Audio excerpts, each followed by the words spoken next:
Welcome to the Deep Dive Books channel, where we hope you find something valuable every day. We continue our exploration of Yuval Noah Harari's Nexus. This is the 7th part of our interpretation. Harari's book looks to the future, but doesn't make bold predictions, like Ray Kurzweil's The Singularity Is Nearer. Instead, it issues warnings. From a historian's perspective, Harari highlights dangers ahead. Dangers that are not entirely new. Many of them have already appeared throughout human history, long before AI. This is the historian's role.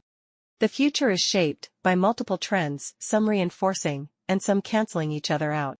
Since we can't precisely measure these trends, predicting the future becomes impossible. However, we can at least identify these trends. It's similar to being a seasoned soccer fan. You can't predict the World Cup champion, but you know which teams will participate. Understanding these trends helps us act.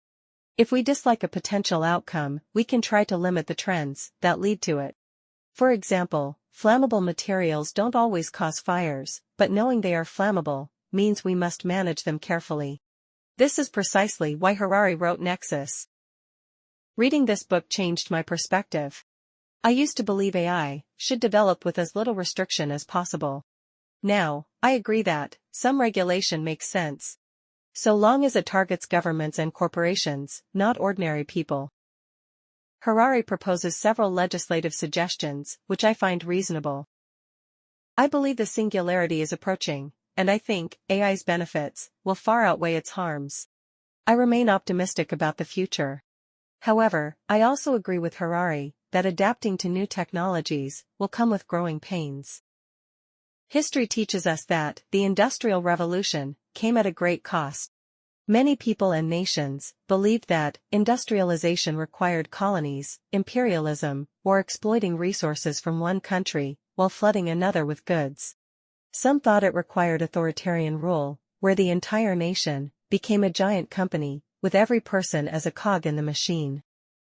Looking back, we know this wasn't the right way to industrialize, but the price we paid to learn this was immense. Similarly, the future may demand sacrifices before we fully understand AI's implications. One growing pain Harari foresees is unemployment. He mentioned this in his 2016 book Homo Deus, and the earlier Race Against the Machine also predicted this trend.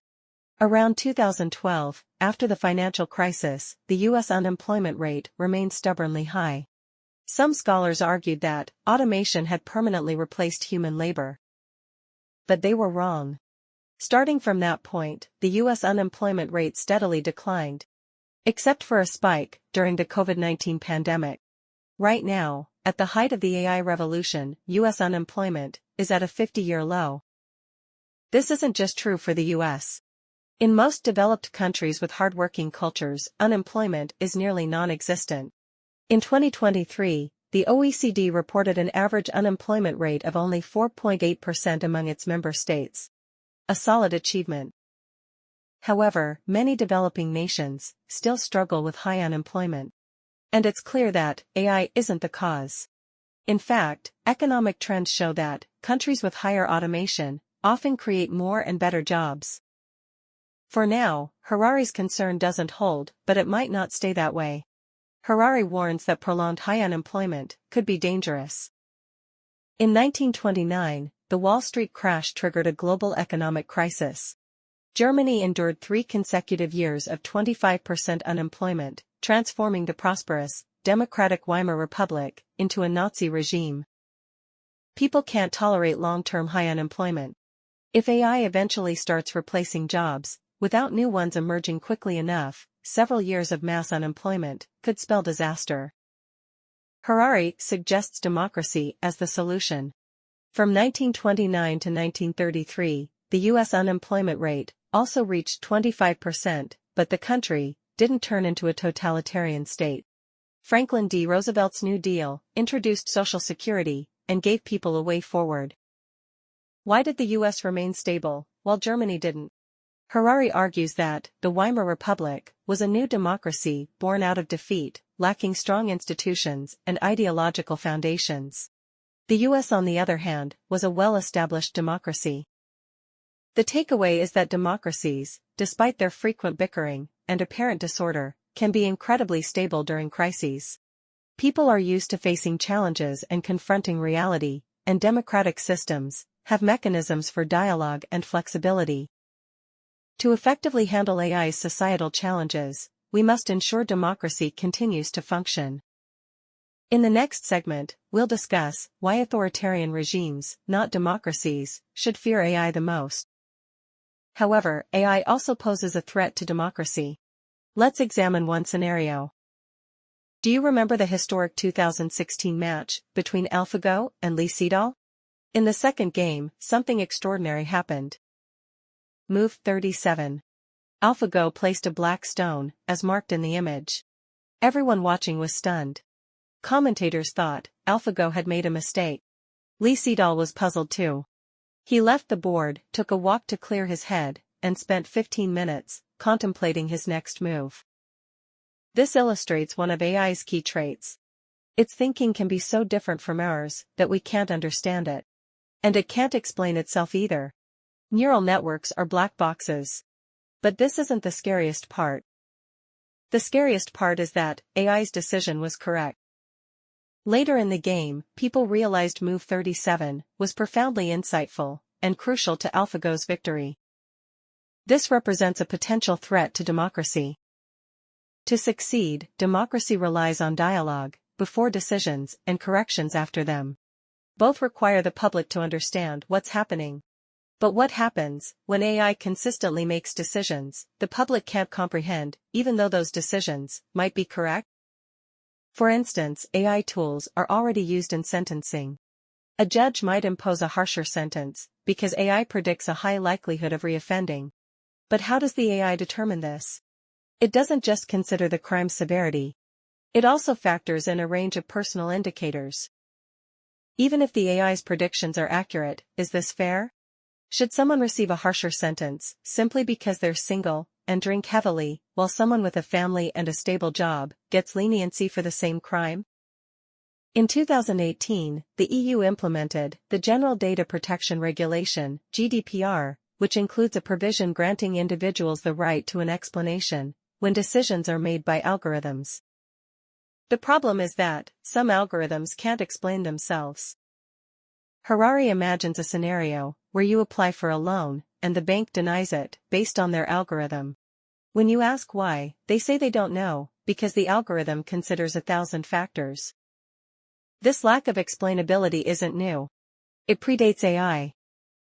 We previously discussed the book, A History of Money, which includes an important point. Commercial banks create new money when they issue loans. This may seem counterintuitive, as most people believe only central banks can print money. However, printing money is a small part of the process. Lending is the real driver. In Harari's book, he mentions a 2014 survey, which found that only 12% of UK members of Parliament understood this concept. Isn't that frightening? They don't even understand basic financial knowledge, yet they vote on the country's financial policies. Does this align with democracy? The general public understands even less, especially when it comes to newly invented financial instruments. If people cannot understand how decisions are made, they lose trust in government institutions and fall into conspiracy theories. This is exactly what has happened in the US in recent years. Trump supporters believe that America has been hijacked by the establishment, by a deep state, and that the elites are harming the interests of the people. They only trust Trump, who speaks in plain language.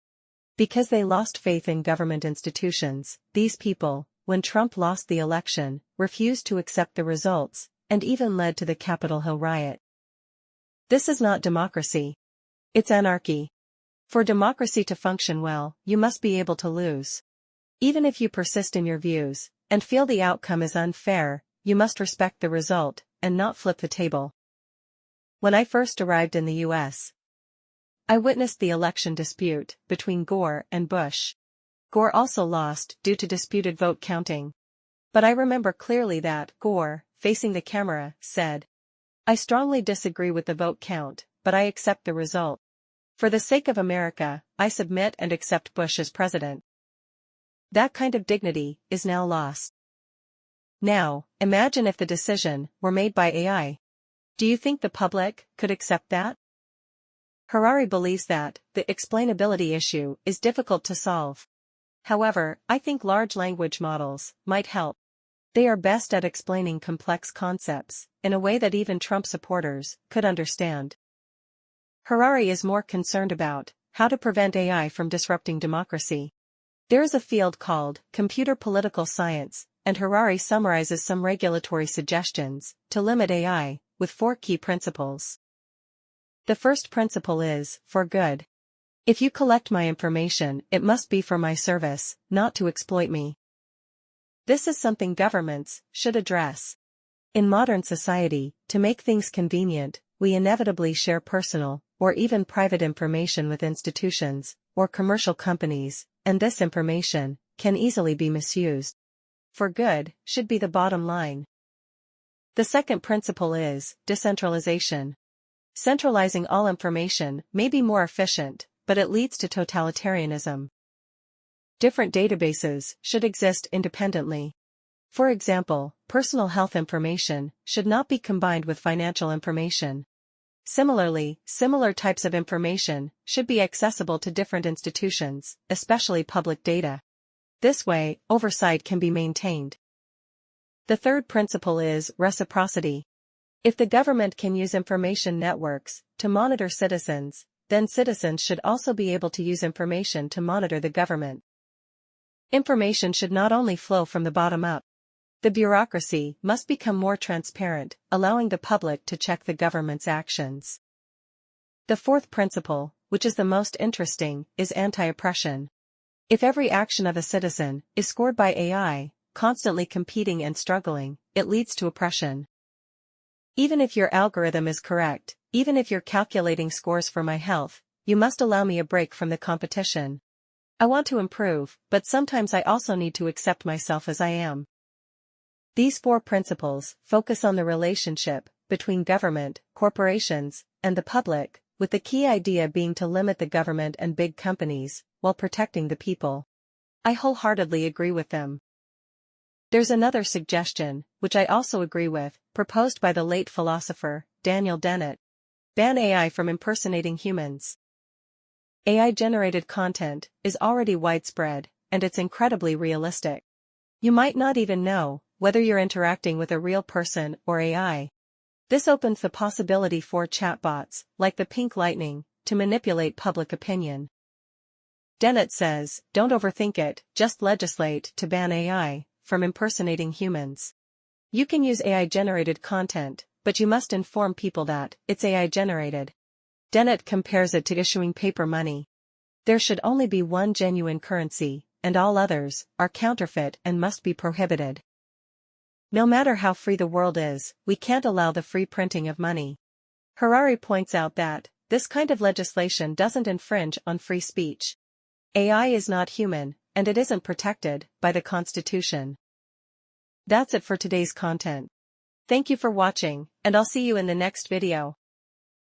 If you feel there is value in this, please like, subscribe to this channel, and leave your thoughts or suggestions in the comments section.